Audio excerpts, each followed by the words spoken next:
जय हिंद दोस्तों, स्वागत करता हूं आपका एक बार और आपके ऑनलाइन प्लेटफॉर्म WDM। आज हम करने जा रहे हैं क्लर्क का सेट नंबर 3।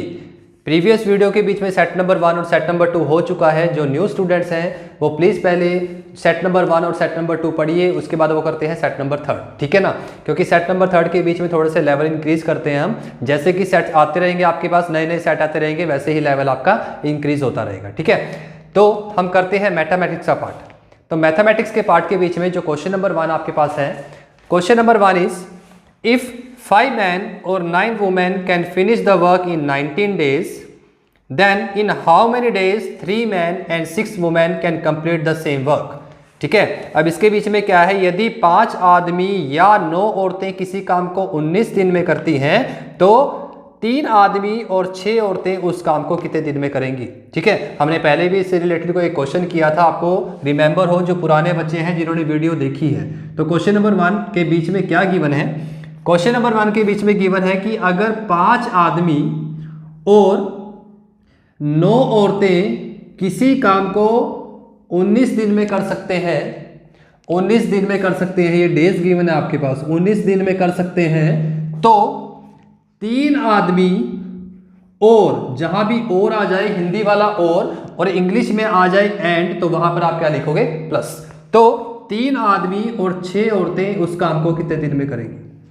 ठीक है, अब ऊपर जो और गिवन है, और जिसको हिंदी में वहां पर मेंशन किया गया होगा या, यहां पर मेंशन किया गया या का मतलब क्या है, अगर मैं किसी काम को करने के लिए 5 आदमी को दे दूं तो वो भी 19 दिन में कर देंगे। ठीक है, अगर मैं वही काम 9 औरतों को दूं तो वो भी 19 दिन में कर देंगे।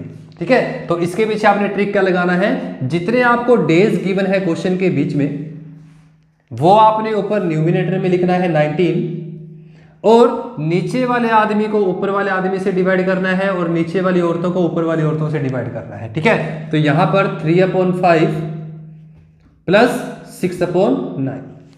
ठीक है, अब इसकी कटिंग कर सकते हो आप 3 के टेबल पे, 3 to the 6 and 3 3 the 9।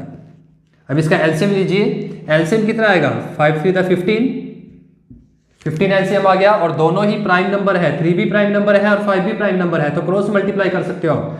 3 3 the 9 plus 5 to the 10, और ऊपर न्यूमिनेटर में क्या गिवन है 19, वो आपका सेम रहेगा।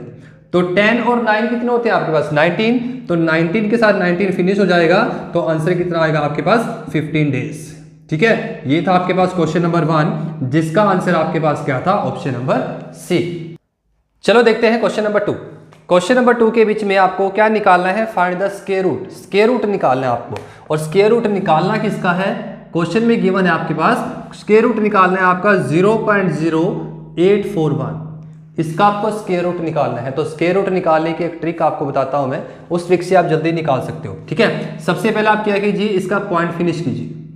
पॉइंट के बाद कितने नंबर है, 1 2 3 4 नंबर है, तो इसका मतलब आप 1000 से इसको डिवाइड कर दो, और इसका जो पॉइंट है वो खत्म हो जाएगा आपके पास। ठीक है, पॉइंट खत्म हो गया।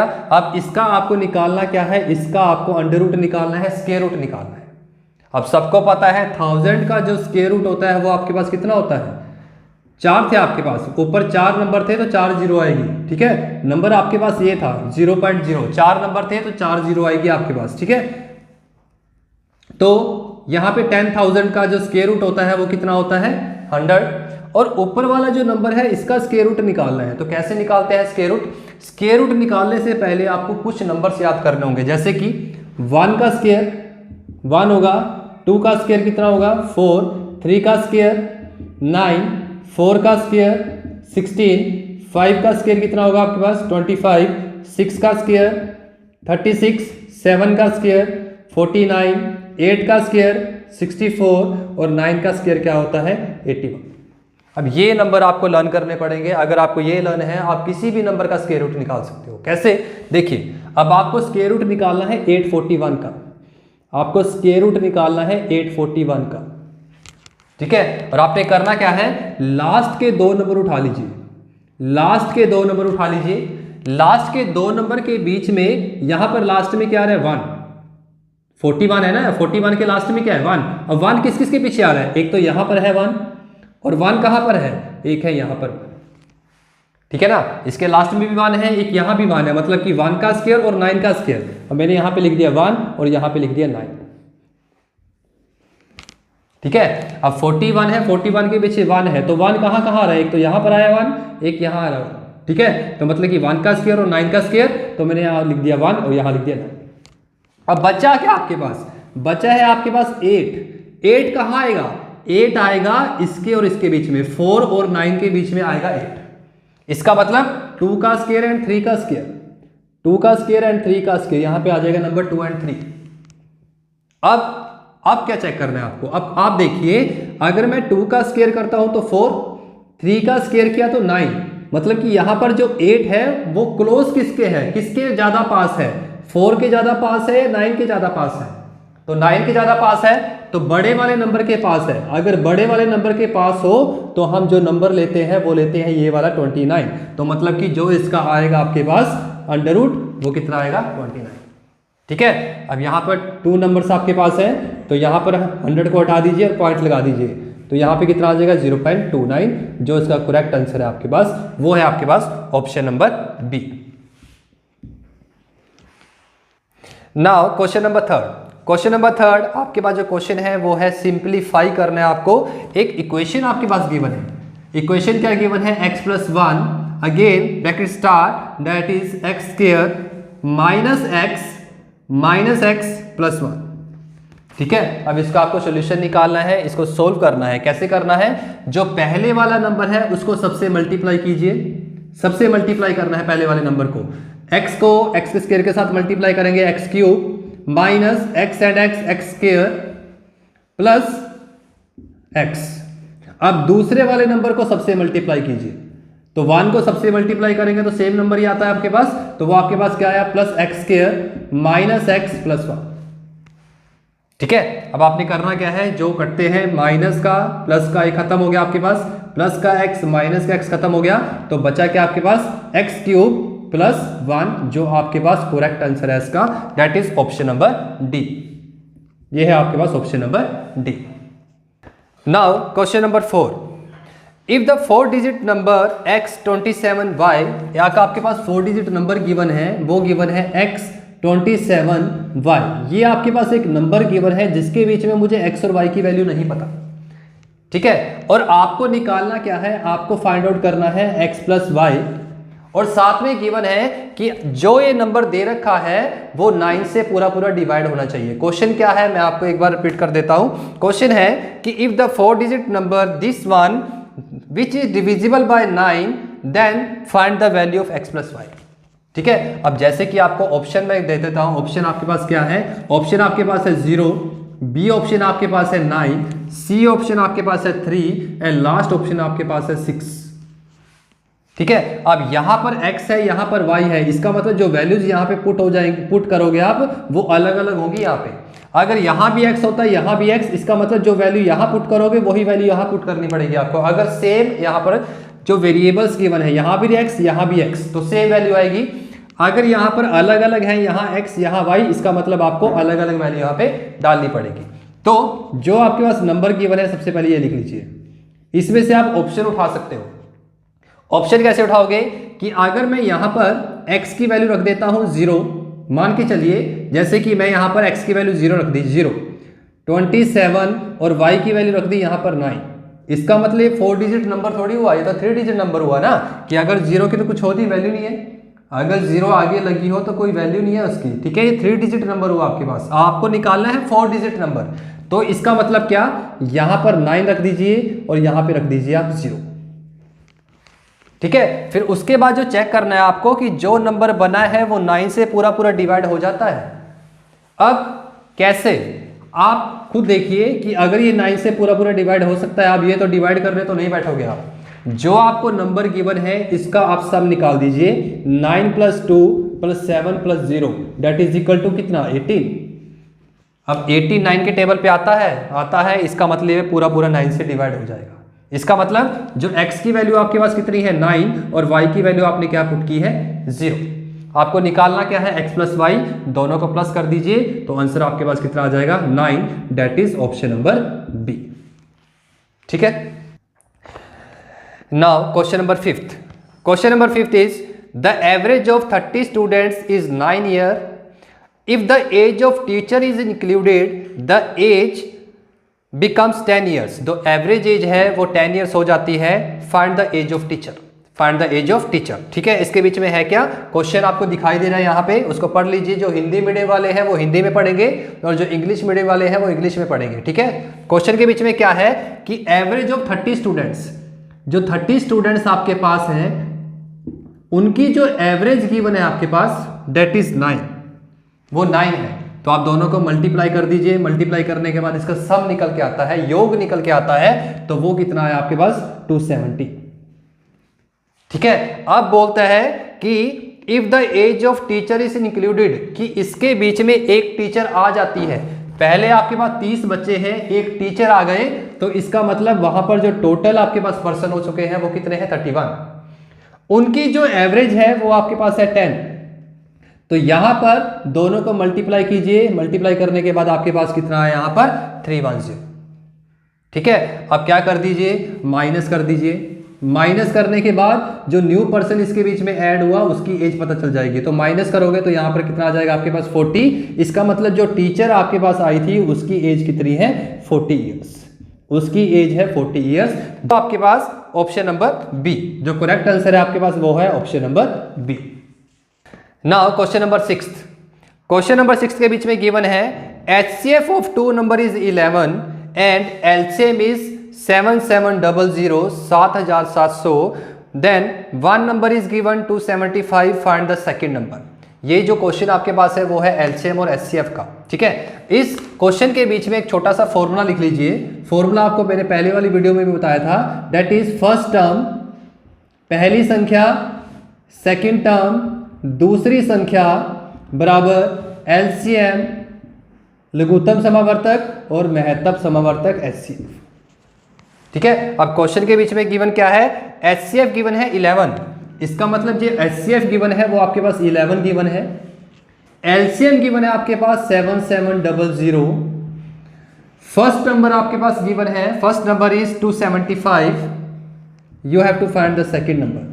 सेकंड नंबर आपको निकालना है तो उसको हम क्या पुट कर देते हैं x। ठीक है, अब x की वैल्यू निकाली है उसको अकेला छोड़ दीजिए और जो यहां पर मल्टीप्लाई में है इक्वल टू के उधर जाके वो डिवाइड में चला जाएगा। तो 7700 multiply by 11 and divided by 275। ठीक, चलो इसकी कटिंग करते हैं। जैसे पूरा पूरा कट हो जाएगा 275 के टेबल पे तो कितने पे जाएगा ये पूरा पूरा कट हो जाएगा 28 पर। ठीक है, अब हम क्या करते हैं 28 को 11 से मल्टीप्लाई करते हैं x की वैल्यू निकालने के लिए। तो मैंने आपको रूल बताया था कि मल्टीप्लाई का रूल है क्या, 8 1 8, देन क्रॉस मल्टीप्लाई कीजिए, 8 1 8, 2 1 2। 8 और 2 कितने होते हैं 10, 0 यहाँ 1 यहाँ, 2 1 2 एंड 1 3। तो इसकी जो वैल्यू आपके पास है वो कितनी आएगी आपके पास 308, जो आपके पास है सेकेंड टर्म। फर्स्ट टर्म आपको गिवन थी, सेकंड टर्म आपको निकालना था, तो सेकंड टर्म आपके पास कितनी आई है 308, वो क्या आपके पास ऑप्शन नंबर डी लास्ट आपके पास है, ऑप्शन नंबर डी लास्ट, जिसका आंसर आपके पास कितना है 308। ना क्वेश्चन नंबर 7। क्वेश्चन नंबर 7 आपके पास जो है वो सिंप्लीफिकेशन का है। आपको सिंप्लीफिकेशन करनी है इस क्वेश्चन की। 6.5 multiply by 0.5 multiply by 2 and multiply by 4.5। तो इसका आंसर क्या होगा। ठीक है, सबसे पहले इसको सिंपलेस्ट फॉर्म में कन्वर्ट कीजिए। जैसे कि 6.5 0.5 का मतलब होता है आधा, तो इसको लिख सकते हैं 1/2 मल्टीप्लाई बाय 2 और इसको हम लिख सकते हैं 4.45/10। तो पॉइंट हटा दीजिए, इसका भी पॉइंट हटा दीजिए, तो यहाँ भी कितना कर दीजिए अब 10। दोनों को कट कर दीजिए, 2 के साथ 2 फिनिश हो जाएगा। जो बचेगा उसको लिख दीजिए 65/10 मल्टीप्लाई बाय 45/10। ऊपर वालों को दोनों को आपस में मल्टीप्लाई कर दीजिए। मल्टीप्लाई का रूल मैंने प्रीवियस क्वेश्चन में भी आपको बताया था कि कैसे करते हैं मल्टीप्लाई जल्दी जल्दी। 5 को 5 से किया 25, 2 लिख दीजिए यहाँ पर। 5 4 द कितने होते हैं 20 और 6 5 द 30। इन सबको प्लस कीजिए तो कितना आ जाएगा आपके पास 52। 5 6 द कितने होते हैं 6 4 द 24 और 5 कितने होते हैं 29। तो आपके पास आंसर कितना आएगा इसका 29 25 मल्टीप्लाई बाय 10 को 10 से मल्टीप्लाई किया 100। अगर 2 0 है तो लास्ट के 2 नंबर के बाद पॉइंट लगा दीजिए, तो इसका आंसर कितना आएगा आपके पास 2925, जो है आपके पास ऑप्शन नंबर ए। ठीक है। Now question number 8। Question number 8 is the sum of two number is 300। Sum का मतलब होता है plus. The sum of two number, अगर दो नंबर को प्लस करते हैं तो वो है 300 and the difference of two number is 150। Difference का मतलब होता है माइनस, इसको अंतर बोलते हैं, इसको योग बोलते हैं हिंदी मीडियम। तो वो कितना है आपके पास 150। आपको नंबर फाइंड करने हैं, it means you have to find the value of x and y। आपको x और y की वैल्यू फाइंड करनी है, ठीक है। अगर x की वैल्यू फाइंड आउट करनी है तो दोनों को प्लस कर दीजिए डिवाइडेड बाय 2। अगर y की वैल्यू फाइंड करनी है दोनों को माइनस कर दीजिए डिवाइडेड बाय 2, ठीक है। अगर x की वैल्यू निकालनी है दोनों को प्लस करना है, y की निकालनी है दोनों को माइनस करना है। कटिंग कर दीजिए इसकी 2 to the 4, 2 to the 4 and 5। जो x की वैल्यू आपके पास कितनी है 225, इसको कट कर दीजिए 75, और जो y की वैल्यू है वो आपके पास क्या है 75। मतलब कि जो आपके पास नंबर्स आए हैं वो नंबर्स कौन कौन से हैं 225 एंड 75, जो आपके पास है ऑप्शन नंबर बी। ये है option number B. Now question number 9, the average of first 10 odd natural number. इसमें मैं आपको एक ट्रिक बताता हूं। इसमें पूछा गया है first 10 odd natural number. First 10 odd natural number का आपको क्या निकालना है, एवरेज निकालना है, औसत आपको निकालनी है। एक ट्रिक याद रखना, अगर यहां पे लिखा है ओड नेचुरल नंबर, जो आपको गिवन है कि 10 नंबर का निकालना है तो वही इसका आंसर होगा 10 का 10, ठीक है। अगर क्वेश्चन के बीच में लिखा हो कि फर्स्ट 10 इवन नेचुरल नंबर का, अगर इवन गिवन हो क्वेश्चन के बीच में, जितने आपको नंबर दे रखे हैं उसमें एक 1 ऐड कर दीजिए, तब इसका आंसर कितना आएगा आपके पास 11, ठीक है। जो क्वेश्चन आपके पास क्या था कि 10 ओड नेचुरल नंबर का एवरेज कितना होगा, तो उसका एवरेज कितना होगा 10 होगा, जो कि आपके पास है ऑप्शन नंबर ए। Now last question, question number 10। Question number 10 जो आपके पास गिवन है वो प्रॉफिट और लॉस में से गिवन है, ठीक है। मैं आपको पहले बता देता हूं कि प्रॉफिट लॉस के बीच में आपके पास 2 टाइप के क्वेश्चन आएंगे। फर्स्ट टाइप होगा जिसमें सिंगल आइटम की बात की हो कि एक पेन, एक पेंसिल, एक टेबल, एक फैन, सिंगल आइटम। एक क्वेश्चन ऐसा आएगा जिसमें डबल आइटम की बात की है। जो आपके पास क्वेश्चन अब है वो डबल आइटम का है। लिखा है कि यदि दो पंखों का विक्रय मूल्य समान है, यदि मैंने पहले वाला पंखा भी 100 का बेच दिया और दूसरे वाला भी 100 का बेच दिया, दोनों का विक्रय मूल्य समान है, ठीक है, मान के चलते हैं, तो यदि एक को 10% हानि पर और दूसरे को 5% लाभ पर बेचा जाता है तो लाभ हानि प्रतिशत ज्ञात कीजिए, ठीक है। जब भी दो आइटम की बात करता है तो वहां पर हम रूल चलाते हैं सीपीएस का और सीएलएस का। सीपीएस और सीएलएस का, ये आपके पास प्रॉफिट है, ये आपके पास लॉस है। अब क्वेश्चन के बीच में गिवन है जो पहला पंखा है वो 10% हानि पर ये रहा लॉस कितने परसेंट 10% हानि पर बेचा जाता है, और जो दूसरे वाला पंखा है वो 5% प्रॉफिट पर बेचा जाता है, ठीक है। अब आपने करना क्या है, इसका परसेंटेज हटा दीजिए। परसेंटेज हटाने के बाद डिवाइडेड में लिख दीजिए 100, तो 0 के साथ 0 फिनिश हो जाएगी इसकी। ये 5 के टेबल पे 20। इसका मतलब क्या है, इसका मतलब है कि 20 रुपए का सामान लेकर आए, 20 रुपए का पंखा लेकर आए, 1 रुपए का फायदा हुआ और कितने का बेच दिया, 21 का बेच दिया, ठीक है। इसके बीच में क्या है, यहाँ 10 है, यहाँ 1 है, 10 का सामान 1 का हानि हुआ तो यहाँ पर कितने का बेच दिया, उसको 9 का बेच दिया, ठीक है। अब स्टार्टिंग में क्वेश्चन में गिवन है कि दोनों पंखों का विक्रय मूल्य समान है, दोनों पंखों का जो सेलिंग प्राइस है वो सेम है, पर यहां तो सेम नहीं है, यहां है 21, यहां पर है 9। तो इसको सेम बनाने के लिए 9 को ऊपर वाले से मल्टीप्लाई कर दीजिए और 21 को नीचे वाले से मल्टीप्लाई कर दीजिए, ठीक है। अब सेम आ गया सेलिंग प्राइस। अब आपको प्रॉफिट लॉस निकालना है। करना क्या है, इस 9 को 1 से मल्टीप्लाई किया तो 9 को 20 से मल्टीप्लाई किया तो 180, ठीक है। अब 21 को 1 से करते हैं 21, और 21 को हम करते हैं किससे मल्टीप्लाई 10 के साथ, तो वो कितना आएगा 210, ठीक है। अब आपने करना क्या है, चेक करना है कि यहां पर प्रॉफिट है 9 का और लॉस है 21 का। तो यहां पर प्रॉफिट ज्यादा है, लॉस ज्यादा है। लॉस ज्यादा है तो हम लगाएंगे माइनस, ठीक है, अब करना क्या है और कितना ज्यादा है, लॉस कितना ज्यादा है 12, क्योंकि 21 में से 9 को माइनस कर दीजिए तो कितना ज्यादा है 12। अब डिवाइडेड के बीच में हमेशा सीपी आता है, सीपी यहां पर सीपी है 180, यहां पर सीपी है 210, 180 and 210 that is 390। Total CP कितना है आपके पास 390, और परसेंटेज निकालने के लिए हम क्या करते हैं 100 से multiply.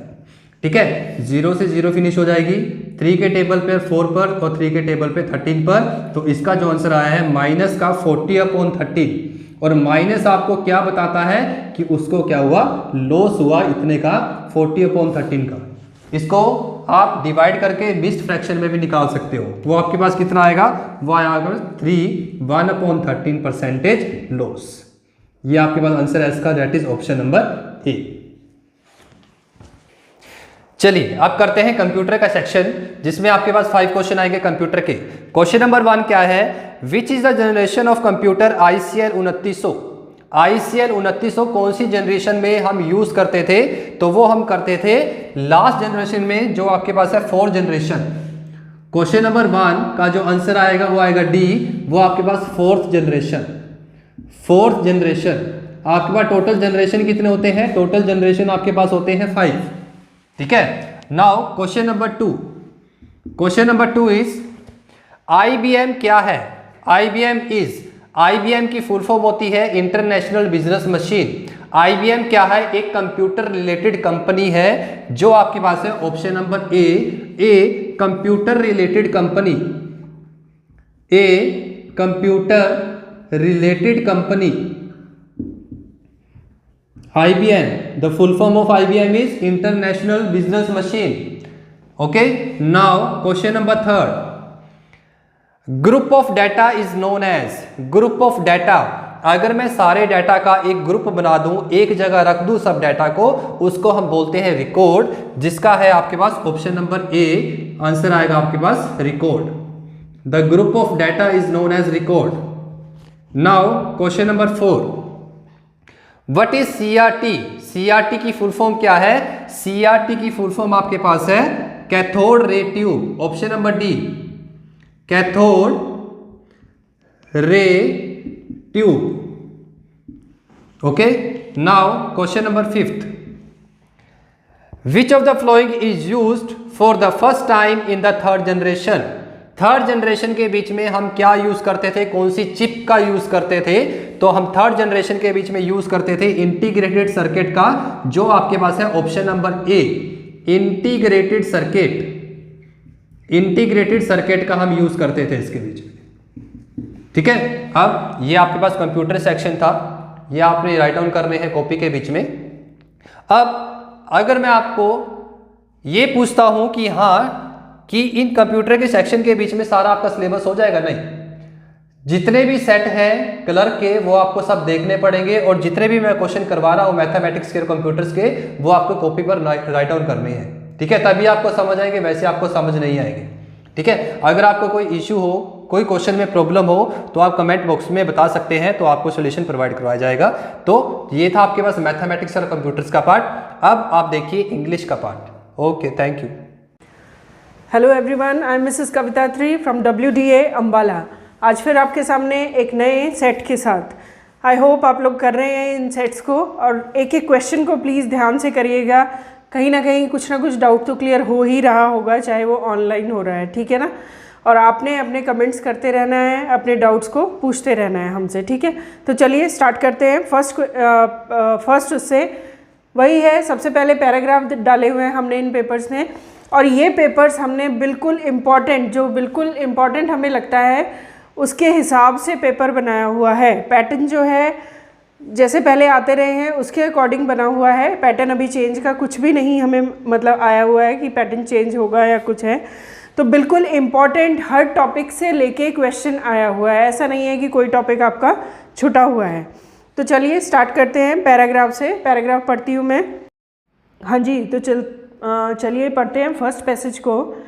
Democracy can have many meanings. Democracy के काफ़ी मीनिंग्स हो सकते हैं। The meaning most often given to it is that in the west there should be a 2 party system. वो कहते हैं कि डेमोक्रेसी में जो है 2 पार्टी सिस्टम होने चाहिए and that people should vote for 1 party और अनदर, और जो लोगों को वोट करना है वो एक पार्टी को करें या दूसरी पार्टी को करें, मतलब चॉइस होनी चाहिए सारी पार्टीज़ के बीच में कि किसको वोट करना है। In fact we had many parties, in fact हमारी काफ़ी पार्टीज़ होनी चाहिए। Perhaps there was something wanting in our democracy and we should aim at a 2 party system।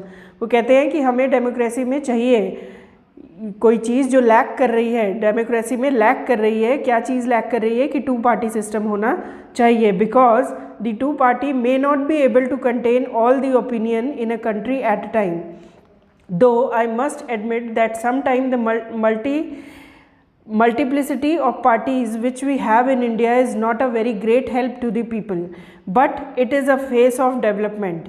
जो वो कहता है कि जो मल्टीप्लिसिटी होती है पार्टीज़ की वो इतनी हेल्प नहीं कर पा रही इंडिया को ग्रो करने के लिए। ये क्या है, ये फेज़ जो है डेवलपमेंट का फेज़ है और इसके लिए आई do not think it basically effects democracy. We have been able to have democracy and democracy has been strengthened because of this quality of tolerance। वो कहता है कि हम इंडियंस टॉलरेंस हैं, इसीलिए जो डेमोक्रेसी है इतनी स्ट्रेंथेंड हो पा रही है, इतनी मजबूत हो पा रही है। Which is an old quality in Indian philosophy, जो कि एक ओल्ड क्वालिटी है इंडियन फिलोसफी की, क्या कि quality of tolerance and in our way of life, और हमारी ज़िंदगी के रास्ते में। तो पढ़ लिया हमने पैसेज को, चलिए अब इसके क्वेश्चन आंसर्स की तरफ चलते हैं।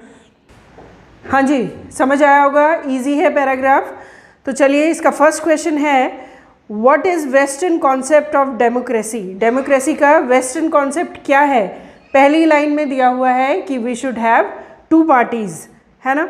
फर्स्ट है should be 2 political parties only, second है people should vote freely, C है public should be helped and D none of these. तो क्या है इसका आंसर। क्वेश्चन नंबर 1 का आंसर है ए। ठीक है, नेक्स्ट है why more than 2 parties are necessary. किसके लिए ज़रूरी हैं। फर्स्ट है to stabilise democracy, to make democracy true, 2 parties may not represent all opinions, many parties means freedom. तो इसका क्या है, ये क्लियर आंसर्स दिए हुए हैं आपको, जिस हिसाब से मैंने पैसेज आपका पढ़ा भी है और आपको समझाया भी है, उसके हिसाब से आपका बिल्कुल क्लियर आंसर आपको साथ के साथ मिल रहा है। The author says we have 2 parties in India. Author ने ऐसा कुछ नहीं कहा इंडिया डेमोक्रेसी इज स्ट्रॉन्ग, ऐसा भी नहीं बोला कि हमारी जो डेमोक्रेसी है वो स्ट्रॉन्ग है। वी आर टॉलरेंट पीपल, और डी है tolerance is a philosophical concept. तो आपको अगर लाइन आपने ये पढ़ी है उसमें डेमोक्रेसी को स्ट्रेंथन कैसे किया हुआ है, मजबूत कैसे बनाया हुआ है, क्योंकि हम लोग जो हैं टॉलरेंट पीपल हैं, इंडियंस जो हैं टॉलरेंट हैं, इसलिए हमारी डेमोक्रेसी स्ट्रॉन्ग है। ठीक है ना, स्ट्रेंथन है। ठीक है, तो ऑथर ने यही बोला है। क्वेश्चन नंबर 3 का आंसर भी क्या है, सी ही आएगा। ठीक है, नेक्स्ट है what is meant by the phrase wanting in democracy. Wanting in democracy मतलब कि हमारी डेमोक्रेसी में क्या कमी है, हमें किस चीज़ की ज़रूरत है। सारा वही बताया ना कि डेमोक्रेसी में 2 पार्टीज़ होनी चाहिए, मोर देन 2 भी होनी चाहिए, जिससे कि हमारी पॉलिटिकल पार्टीज़ हम अपना मतलब चुनाव करने का हमें हक होना चाहिए, हम किसी भी पार्टी को वोट कर सकते हैं, है ना। तो इसमें वांटिंग इन डेमोक्रेसी पूछा है, necessary for democracy, good for democracy, connected with democracy and lacking in democracy. तो उन्होंने क्लियरली बोला कि हमारी डेमोक्रेसी में क्या लैक करता है। ठीक है, तो क्वेश्चन नंबर 4 का आंसर आएगा D. Next, the title of the passage should be. Title क्या होना चाहिए, ये तो हमें पता है कि डेमोक्रेसी के बारे में बोला है। ठीक है, या किसी रूलिंग पार्टी के बारे में बोला है, कुछ ना कुछ ऐसा ही है। तो चलिए देखते हैं। ए है in defence of multi party system, features of Indian democracy, psychology of Indian instructions and none of these. तो हमें क्या बताया है इसमें, फीचर्स ऑफ डेमोक्रेसी। तो क्वेश्चन नंबर 5 का आंसर क्या आएगा, ए, सॉरी बी। बी में दिया हुआ है फीचर्स ऑफ डेमोक्रेसी। तो डेमोक्रेसी के क्या फीचर्स हैं, किस तरह से डेमोक्रेसी होनी चाहिए। आई होप क्लियर है आपके पांचों क्वेश्चन। इसके बाद है नेक्स्ट पैराग्राफ, चलिए पढ़ते हैं दूसरे पैराग्राफ को। इजी है, समझ आ जाएगा आपको ऐसे ही। तो अब मैंने वही बोल रखा है आपको कि इंग्लिश टू इंग्लिश, मैं एक एक वर्ड आप ना तो पेपर में पढ़ेंगे ना आप पढ़ पाएंगे, तो इसलिए ज़रूरी है कि फटाफट से उसको रीड करना है, उसके फैक्ट को समझना है बस, और आंसर्स को ढूंढना है, ठीक है। अब है नेक्स्ट पैराग्राफ, ध्यान से पढ़ेंगे इसको। Banks play a vital role in the functioning of any economy. तो हमें पता लग गया कि बैंक के बारे में ही ये पैसेज दिया हुआ है। बैंक्स जो हैं एक वाइटल रोल जो है प्ले करते हैं किसमें, आर्थिक व्यवस्था की फंक्शनिंग में। To those who have money to spare, वो लोग जिनके पास मनी जो है स्पेयर करने के लिए है, banks are the custodians of their savings. जो बैंक है उसकी कस्टडी करता है, उनकी सेविंग्स की कस्टडी करता है, on which a good return can be earn by wise and efficient management, जिससे कि उन लोगों को जो मनी को स्पेयर कर सकते हैं, सेव कर सकते हैं, उन लोगों को एफिशिएंट मैनेजमेंट से और एक बुद्धिमत्ता से उनको अच्छा रिटर्न मिल सकता है बैंक के द्वारा। The millions of small farmers, artisans होते हैं कारीगर्स, एंड सेल्फ एम्प्लॉयड पर्सन्स, और जो खुद का अपना काम करते हैं। A bank can be a resource of credit, bank उनका क्रेडिट का रिसोर्स बन सकता है, which is the very basis for any effort to improve their major economic lot, जो कि उनकी इकोनॉमिक लॉट को इम्प्रूव करने में बहुत मदद करता है। Even establish trade and industry big और स्मॉल, जो हालांकि जो कि इस्टेब्लिश्ड इंडस्ट्रीज़ हैं, चाहे वो छोटी हैं चाहे वो बड़ी हैं, कैन नॉट फंक्शन और expand without adequate bank credit, वो भी अपने बिजनेस को एक्सपैंड नहीं कर सकते बिना एडिक्वेट बैंक क्रेडिट के, ऑन रीजनेबल टर्म्स, और रीजनेबल टर्म्स के साथ चलते हुए, मतलब बैंक जो है उनको रीजनेबल टर्म्स प्रोवाइड करता है जिससे कि वो अपने बिजनेस को एक्सपैंड कर सकते हैं। For our growing numbers of educated young man and women, banks offer an opportunity for employment. वो कहता है कि आजकल जैसे बच्चे हमारे मतलब पढ़ रहे हैं, जो इंक्रीज नंबर्स हैं यंग लोगों के, चाहे वो औरतें हैं चाहे वो आदमी हैं, जो एजुकेटेड लोग हैं, उनको जो बैंक क्या ऑफ़र कर रहा है, एम्प्लॉयमेंट का ऑफ़र भी करता है। अपॉर्चुनिटी जो है बैंक में काम करने की भी मिल रही है लोगों को, which at the same time is an opportunity for serving the society, और उसी समय पर समाज की सेवा करने की भी अपॉर्चुनिटी मिलती है। To those who do not have business of their own, वो लोग जिनका अपना कोई बिजनेस नहीं है, bank like the postal system और the railways provide a facility for our day to day life. Bank जो है पोस्टल सिस्टम की तरह और या रेलवे सिस्टम की तरह उनको फैसिलिटीज़ प्रोवाइड करता है जो उनकी डे टू डे लाइफ में काम आती हैं। जैसे पोस्ट ऑफिस की कोई ना कोई वो रहती है, मतलब कोई स्कीम आ जाएगी, तो इसी तरह से बैंक उन लोगों को भी स्कीम देता है जिससे कि उनको डे टू डे लाइफ में जो अपने खर्चे चल रहे हैं वो उनके उस स्कीम के अकॉर्डिंग चलते रहें। तो पैसेज में क्या है, बैंक के बारे में बताया गया है कि बैंक हमारा किस तरह से हेल्पफुल है, हर इंसान के लिए किस तरह से हेल्पफुल है। तो इजी पैसेज है, चलिए इसके आंसर्स करते हैं। हाँ जी, करते हैं इसका question number 6। Banks are not, banks क्या नहीं हैं, custodians of public money, credit giving organisation, providing opportunity for employment, generating money. उन्होंने पूछा क्या नहीं है। आप अगर ध्यान से पढ़ेंगे तो तीनों ऑप्शन हैं जो हैं। फोर्थ ऑप्शन है डी, जनरेटिंग मनी। मनी को जनरेट नहीं करता है बैंक, क्या करता है, हमारी मनी को सेव करके उसके हमें फ़ायदे दिलाता है, ठीक है ना। तो मनी हमारे लिए जनरेट नहीं करता है, ठीक है। तो क्वेश्चन नंबर 6 का आंसर क्या आएगा, डी। बैंक जो है मनी को जनरेट नहीं करता।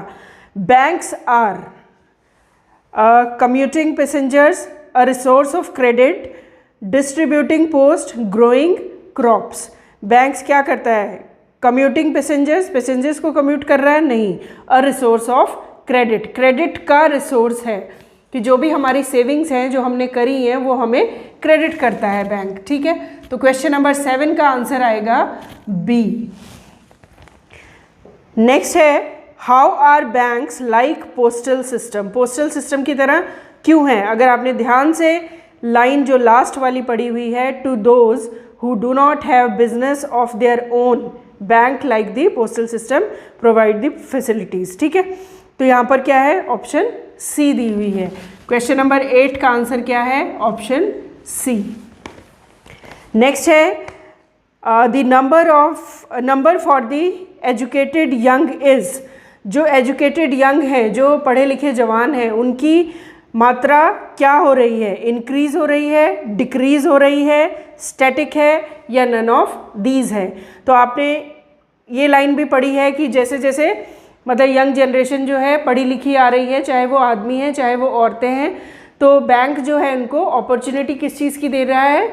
उसमें काम करने की अपॉर्चुनिटी भी दे रहा है। तो यंग नंबर्स जो हैं बढ़ रहे हैं एजुकेटेड पीपल के, इंक्रीजिंग। क्वेश्चन नंबर 9 का क्या ऑप्शन आएगा? ए। ठीक है, लास्ट है the passage is about. Passage किसके बारे में है? बैंक के बारे में है, इकोनॉमी के बारे में है ना? तो बैंक गिविंग क्रेडिट नहीं, बैंक गिविंग एम्प्लॉयमेंट नहीं, role of bank in economy, economy में आर्थिक व्यवस्था में बैंक का क्या रोल रहता है वो बताया गया है इसमें, है ना? तो क्वेश्चन नंबर 10 का जो ऑप्शन आएगी सी इज द करेक्ट आंसर। ठीक है, हो गए होंगे आपके 10 क्वेश्चन। 10 क्वेश्चन दैट मीन्स कि आपको सिर्फ 8 से 10 मिनट लगने चाहिए पैसेज को करने में, इससे ज़्यादा टाइम नहीं आप दे सकेंगे उसको। ठीक है, क्योंकि आगे भी ग्रामर का जो है थोड़ा सा सोचना पड़ता है आपको, एक सेंटेंस भी कई बार उलझ जाता है तो टाइम लगता है, इसलिए आपको पैराग्राफ को फटाफट से करके निपटाना है। ठीक है, हाँ जी। नेक्स्ट है filling the blanks using the correct article. Article दिया हुआ है, आपका फेवरेट टॉपिक है ना। I got dash salary today, the, a, an और none of these. I got dash salary today. अब सैलरी क्या है? अनकाउंटेबल नाउन है, तो आपने अनकाउंटेबल नाउन के साथ कोई भी आर्टिकल नहीं लगाना है। तो इसमें क्या ऑप्शन आएगी?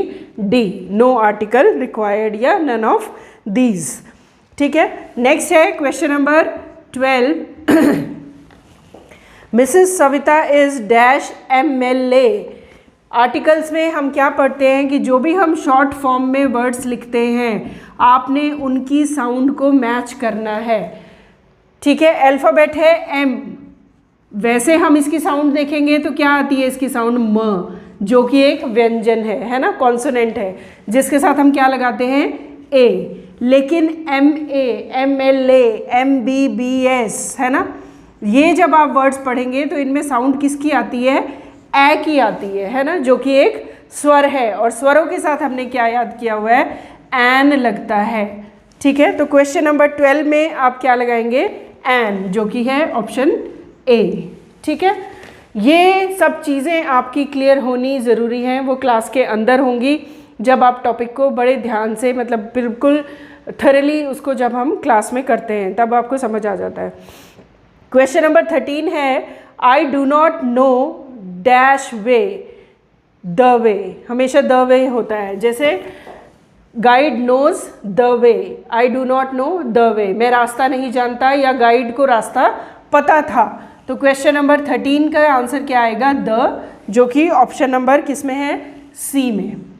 ठीक है, क्लियर है आपका ये? जैसे एक ना फिक्स्ड है स्पीक द ट्रुथ, ट्रुथ के साथ हमेशा क्या लगता है? द। लाई के साथ हमेशा क्या लगेगा? ए। ठीक है, तो ये चीज़ें मतलब आपने याद रखनी है हमेशा के लिए कि वे के साथ हमेशा द लगेगा ही लगेगा। ठीक है, हाँ जी। नेक्स्ट है हमारा रीअरेंज दी सेंटेंसेस। ठीक है, PQRS जिसको हम बोलते हैं। क्वेश्चन नंबर 14 P पे दिया है do not stop him, Q for an hour, R if you, S he will run. तो इजी है, बनाकर देखिए आप। मैंने वही बोला है कि फर्स्ट पकड़ लो या लास्ट वाला पकड़ लो। तो ही विल रन, क्या आना चाहिए इसके बाद? फॉर एन आवर, वो 1 घंटे तक दौड़ सकता है। इफ़ यू, अगर आप, डू नॉट स्टॉप हिम, उसको रोकते नहीं हैं, वो 1 घंटे तक दौड़ सकता है। तो क्या बनता है इसका? SQRP, जो कि ऑप्शन नंबर सी में दिया हुआ है। क्वेश्चन नंबर 14 का आंसर है सी। ये चीज़ें ना आपको प्रैक्टिस करने से ही आएंगी, जितनी भी आप प्रैक्टिस करेंगे पैराग्राफ और rearrange the sentence, practice practice practice, ठीक है, अपने आप ही आप फट से पकड़ लेंगे।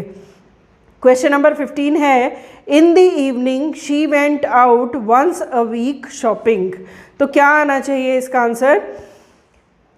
इसको हम कैसे शुरू कर सकते हैं? वंस अ वीक से शुरू हो सकता है, वंस अ वीक, इसके बाद क्या आएगा? शी वेंट आउट, हफ्ते में एक बार वो कहाँ गई थी? वो गई थी क्या करने? शॉपिंग। एस पर क्या है? शॉपिंग है। इन दी इवनिंग, शाम को, ठीक है। तो RQSP जो कि ऑप्शन नंबर ए में हमें दे रखा है। तो 15 का आंसर क्या आएगा? ऑप्शन ए, ठीक है। नेक्स्ट है, everything was after plain sailing we engage a guide, ठीक है। अब इसमें क्या आना चाहिए? एवरीथिंग वॉज से शुरू करके देखते हैं।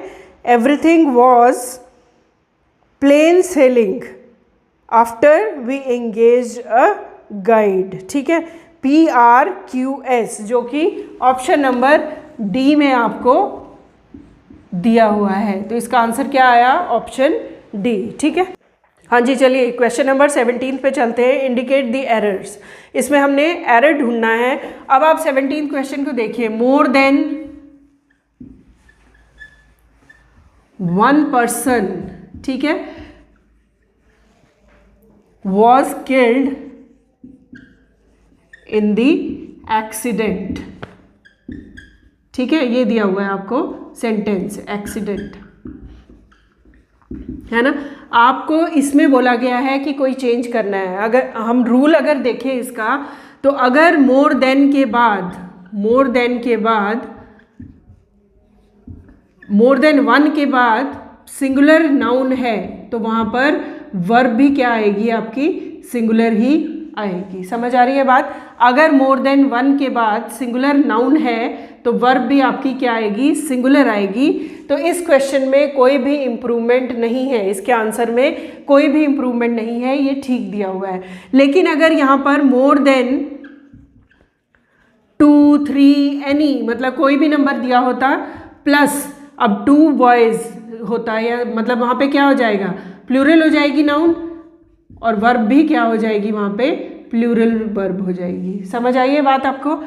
मोर देन 1 दिया है और नाउन सिंगुलर है तो वर्ब भी सिंगुलर आएगी, ठीक है। मोर देन 2, 3, 4 एनीथिंग, कुछ भी दिया है तो वहाँ पर नाउन भी प्लूरल बन जाती है और वर्ब भी प्लूरल बन जाती है। समझ आई? यहाँ पे क्या है? दोनों चीज़ें सिंगुलर है, नाउन भी सिंगुलर है और वर्ब भी सिंगुलर है।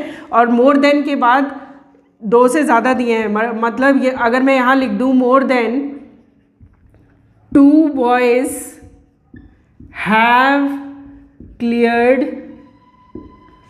the exam, 2 से ज़्यादा लड़कों ने एग्ज़ाम को क्लियर किया। तो मोर देन के बाद हमने क्या देखा? यहाँ पर कोई भी नंबर 1 से ज़्यादा नंबर दिया है, नाउन भी प्लूरल है और वर्ब भी वहाँ पर प्लूरल आ जाएगी, ठीक है। तो ये आपने ध्यान देना है। नेक्स्ट क्वेश्चन है 18th। क्वेश्चन नंबर जो 17th है उसका आंसर क्या आएगा? नो इम्प्रूवमेंट, जो कि कहाँ पर दिया है? ऑप्शन डी में, ठीक है। इस सेंटेंस में कोई भी इम्प्रूवमेंट नहीं है। नेक्स्ट है क्वेश्चन नंबर 18th। अब 18th में क्या लिखा हुआ है? शी वॉज अपियरिंग ओल्ड दो she was young. She was appearing old मतलब कि वो बूढ़ी दिख रही थी लेकिन वो जवान थी। तो 2 की जगह यहाँ पर क्या आ जाएगा? 2 की जगह आप क्या लगाएंगे? बट, वो जवान थी। तो कहाँ पर इसकी वो है? ऑप्शन दी हुई है। क्वेश्चन नंबर 18th में भी डी में ही चेंजेस है, 2 की जगह क्या आएगा? बट आ जाएगा। नेक्स्ट है आपका 19th क्वेश्चन। अब 19th में इन्होंने क्या लिखा हुआ है? All comma but her comma made an attempt, ठीक है।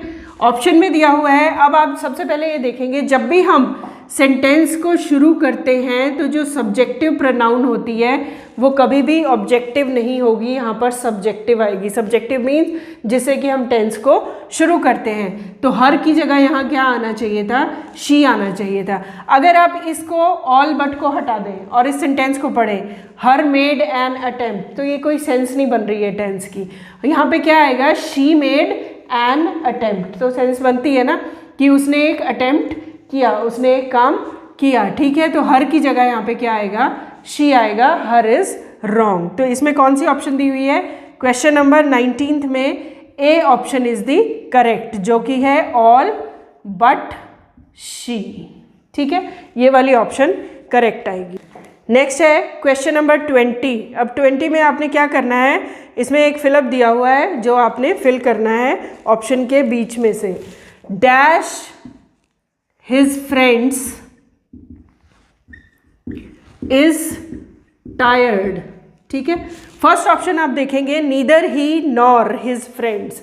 हमने क्या है, हमने क्या देखना है, अगर नॉर और के बाद, नीदर के साथ नॉर लगता है, ईदर के साथ और लगता है, लेकिन नॉर और के बाद अगर नाउन सिंगुलर है तो वर्ब भी वहाँ पे क्या आएगी, सिंगुलर आएगी। नॉर और के बाद अगर नाउन प्लूरल है तो वर्ब भी वहाँ पर प्लूरल आएगी। अब आप देखेंगे फर्स्ट ऑप्शन, नीदर ही नॉर हिज फ्रेंड्स। अब हिज फ्रेंड्स क्या है, प्लूरल है, तो वर्ब भी यहाँ पे प्लूरल आनी चाहिए थी। ठीक है, ऐसे ही ईदर और लगाए, सी ऑप्शन अगर मैं लगाऊं, ईदर ही और हिज फ्रेंड्स। अब और के बाद भी क्या है, वर्ब क्या है, नाउन क्या है, प्लूरल है, तो वर्ब भी वहाँ पे प्लूरल आनी चाहिए थी। ठीक है, लेकिन वर्ब यहाँ क्या दी हुई है, सिंगुलर दी हुई है। बी ऑप्शन देखो, not only he but also his friends. But also के बाद भी अगर नाउन प्लूरल है तो वर्ब यहाँ पे प्लूरल आनी चाहिए थी। ठीक है, तो ये भी ऑप्शन नहीं है।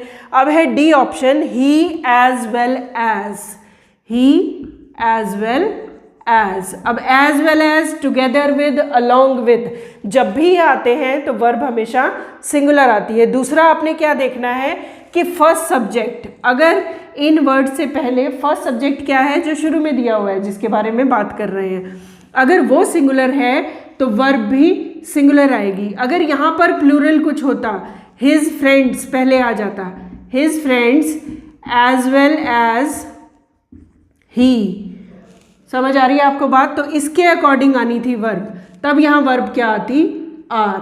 आई होप आपको ये क्लियर हो रहा है पॉइंट। अगर फर्स्ट सब्जेक्ट सिंगुलर है और एज वेल एज दिया है तो वर्ब वहाँ पर सिंगुलर आएगी। अगर फर्स्ट सब्जेक्ट प्लूरल है और एज वेल एज दिया है, सेकंड सब्जेक्ट क्या है, सिंगुलर है, तो वहाँ पर वर्ब जो है फर्स्ट सब्जेक्ट के अकॉर्डिंग आएगी। तो यहाँ पर आपकी D option is the correct. Question number 20, D option correct है आपकी। ठीक है, नेक्स्ट है question number 21। It is dash accepted that Jayaveda was born in village of Kandul. अब इसमें क्या वर्ड आना है, ओपनली, खुले तौर पर, फॉर्मली। फॉर्मली क्या होता है कि फॉर्मली, ऑफिशियली तौर पर। ठीक है, वाइडली क्या है कि व्यापक रूप से ये एक्सेप्टेड था कि जयवेदा जो था कंडूल विलेज में बॉर्न हुआ था। तो इसका जो बी ऑप्शन है, क्वेश्चन नंबर 21, बी ऑप्शन आएगा इसमें। ठीक है, B is the correct answer. Next है his friend dash to him for guidance in financial matter. अब इसमें ऑप्शंस दी हुई हैं। फर्स्ट ऑप्शन आप देखेंगे लुक ऑन। लुक ऑन हम कहाँ यूज करते हैं, जब हम बोलते हैं देखो।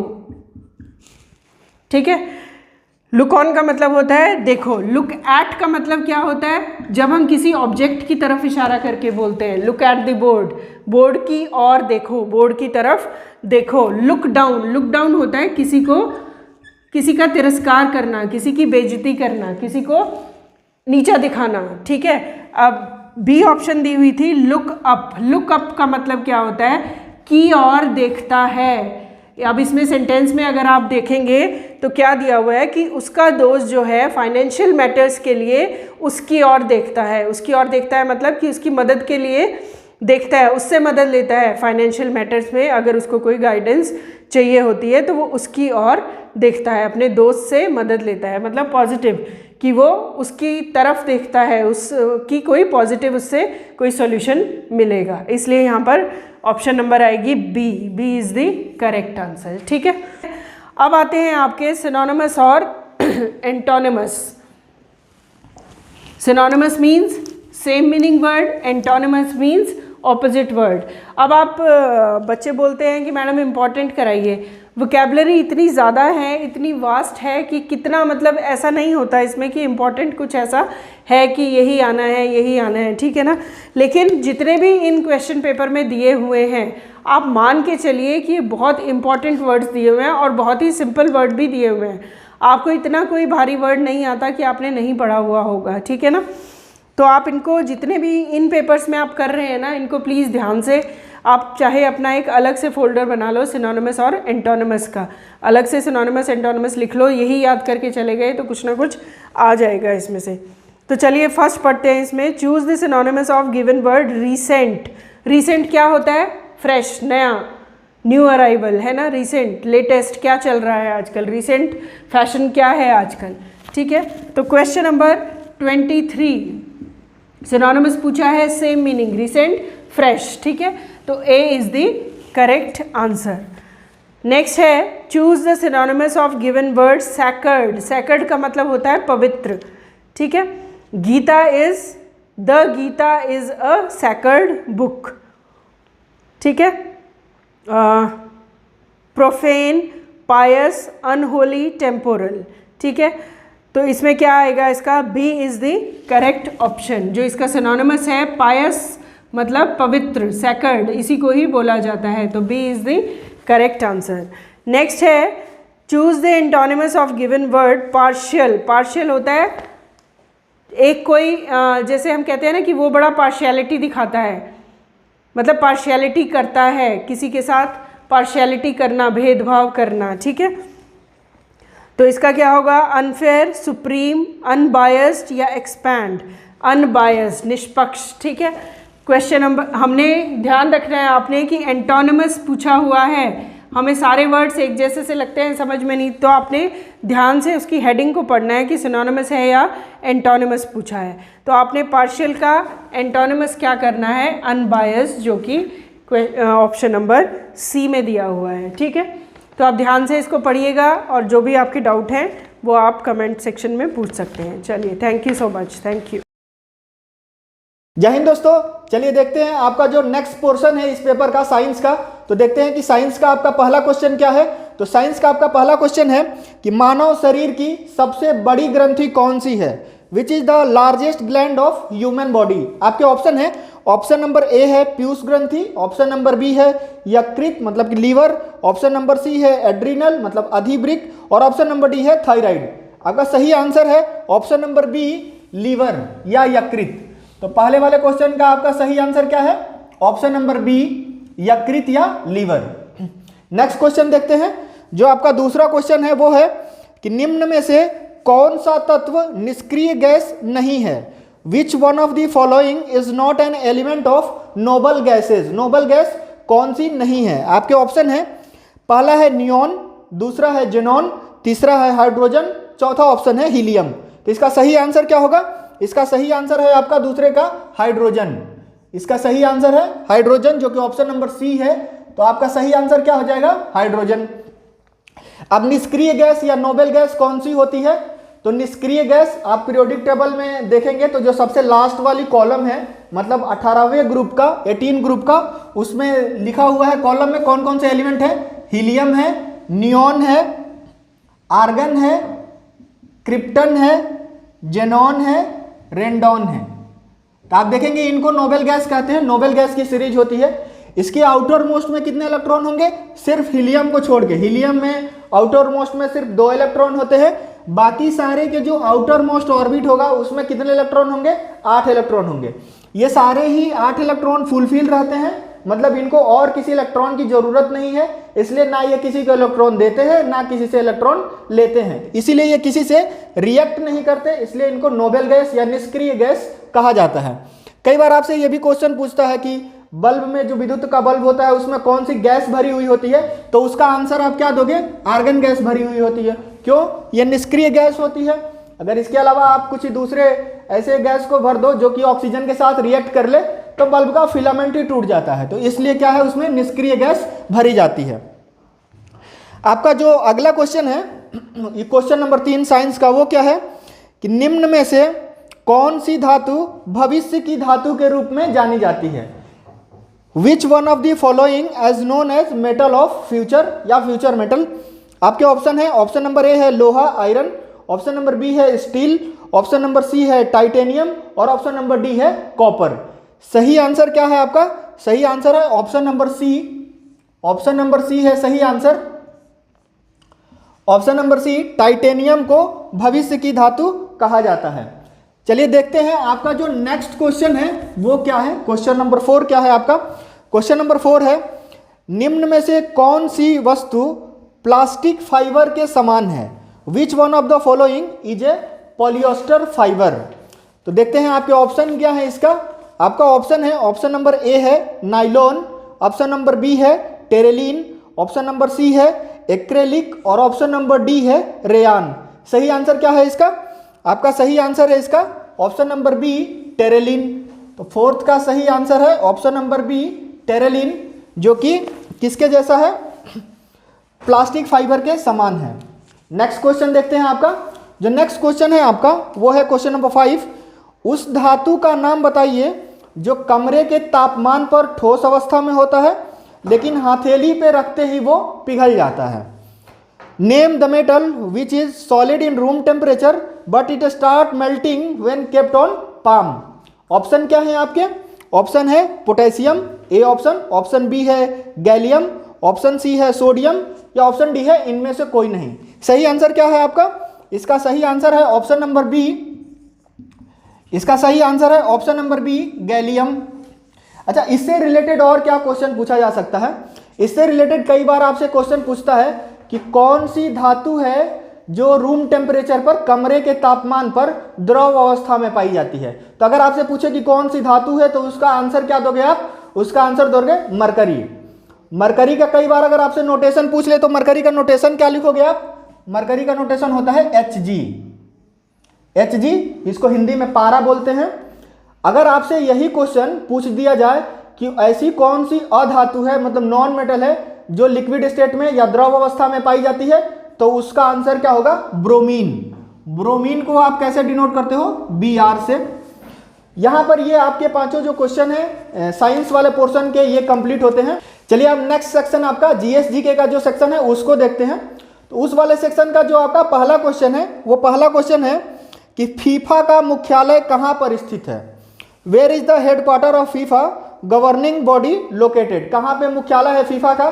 तो पहले तो आप ये जान लीजिए कि फीफा कौन सी संस्था है। तो फीफा संस्था है जो फुटबॉल का आयोजन करती है, फुटबॉल मैचों का आयोजन करती है। जनरली फुटबॉल के वर्ल्ड कप होते हैं, विश्व कप होते हैं, या और भी बहुत सारे मैचेस को फीफा आयोजित करती है। तो फीफा फुटबॉल से रिलेटेड मतलब फीफा का रिलेशन किससे है, तो फुटबॉल से रिलेशन है।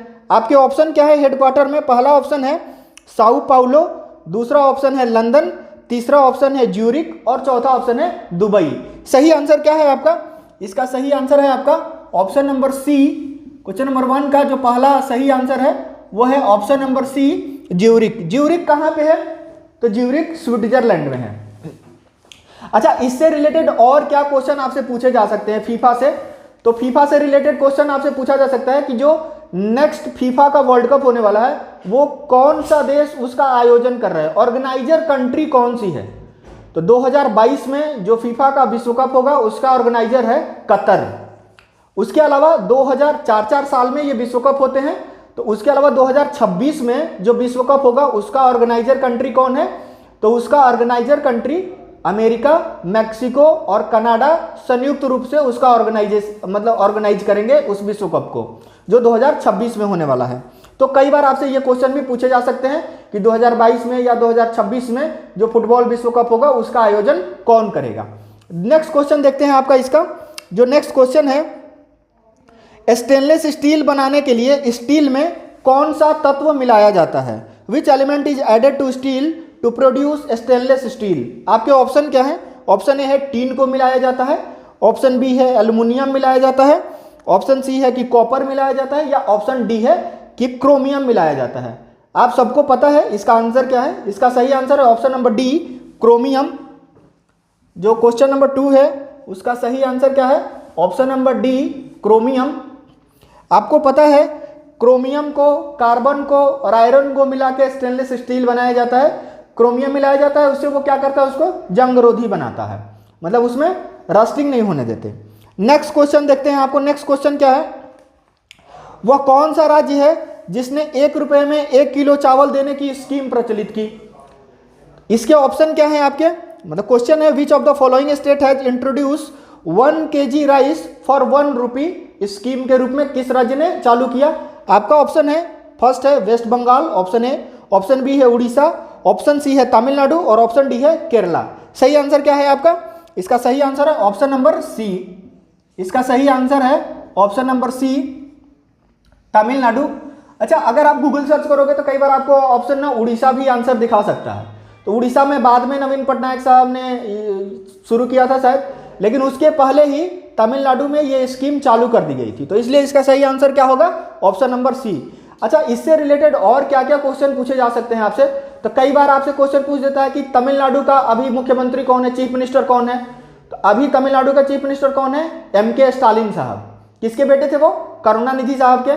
कई बार किसी किसी पेपर सेट में आप देखोगे डिफरेंट जो बुक्स हैं उसमें कई बार पार्टी का नाम भी पूछ देता है।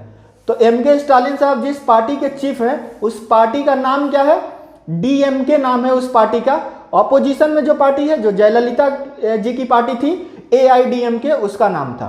नेक्स्ट क्वेश्चन देखते हैं। आपका अगला क्वेश्चन है कि शून्यकाल क्या है? What is 0 hour? अच्छा, एक बात, बहुत सारी चीजें एक साथ डिस्कस करना पॉसिबल नहीं है इसमें, है ना?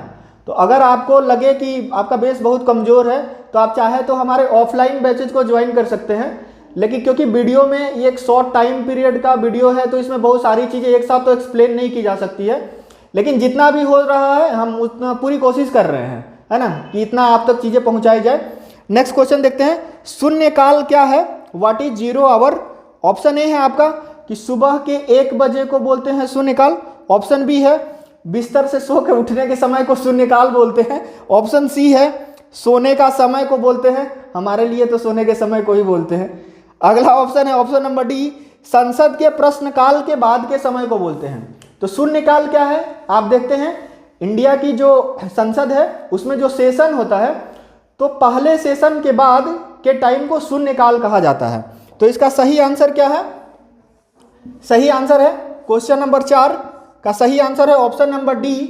जो पहला टाइम होता है वो प्रश्नकाल का समय होता है, उसके बाद के समय को क्या कहते हैं? शून्यकाल कहते हैं। नेक्स्ट क्वेश्चन देखते हैं आपका जो लास्ट क्वेश्चन होगा। क्वेश्चन है विनेश फोगाट निम्न में किस खेल से जुड़ी हुई हैं? Vinesh Phogat is associated with which of the following sports? आपके ऑप्शन है शतरंज से जुड़ी हुई है, ऑप्शन बी है कुश्ती से जुड़ी हुई है, कुश्ती मतलब रेसलिंग से, ऑप्शन सी है बैडमिंटन से जुड़ी हुई है, या ऑप्शन डी क्रिकेट से जुड़ी हुई है। तो क्रिकेट से अगर जुड़ी रहती ना तो सब लोगों को नाम याद रहता।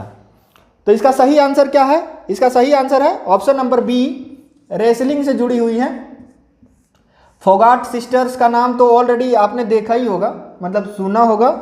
ऑप्शन नंबर बी इसका सही आंसर है कि रेसलिंग से जुड़ी हुई है। अच्छा, शतरंज से जुड़े हुए खिलाड़ी का नाम कई बार पूछ सकता है। इंडिया में जो सबसे फेमस नाम है विश्वनाथन आनंद साहब का, या बैडमिंटन से रिलेटेड तो बहुत सारे लोग हैं, साइना नेहवाल है, पीवी सिंधु हैं, 2 बार की मतलब ओलंपिक मेडलिस्ट हैं पीवी सिंधु, पहली बार गोल्ड में मतलब ब्रॉन्ज मेडलिस्ट थी साइना नेहवाल बैडमिंटन में। इसके अलावा पी कश्यप है, किदाम्बी श्रीकांत हैं, ये सारे बैडमिंटन से जुड़े हुए लोग हैं। और क्रिकेट का तो सबको याद ही होगा, विराट कोहली, नाम लेने की जरूरत ही नहीं है, MS धोनी, सचिन तेंदुलकर, क्या बोलते हैं, रोहित शर्मा, KL राहुल, हजारों ही नाम है जो सबको याद होंगे, तो इसका नाम लेने की जरूरत नहीं लगती मेरे को। तो यहाँ पे आपका ये जीके का पोर्शन भी कंप्लीट होता है। अगर आपको ये वीडियो अच्छा लगता है, सही लगता है, आप लाइक करो, शेयर करो, कमेंट करो। अगर कोई डाउट आता है ना तो नीचे कमेंट बॉक्स में आप फ्रिक्वेंटली पूछ सकते हैं, चाहे किसी भी सब्जेक्ट का वो डाउट हो, आप आसानी से उसको कमेंट बॉक्स में पूछिए, हम आपको उसका आंसर देंगे। वीडियो को ज़्यादा से ज़्यादा लोगों तक पहुंचाइए, उनकी भी मदद करिए तैयारी में। मिलते हैं आपसे नेक्स्ट वीडियो में। Thank you.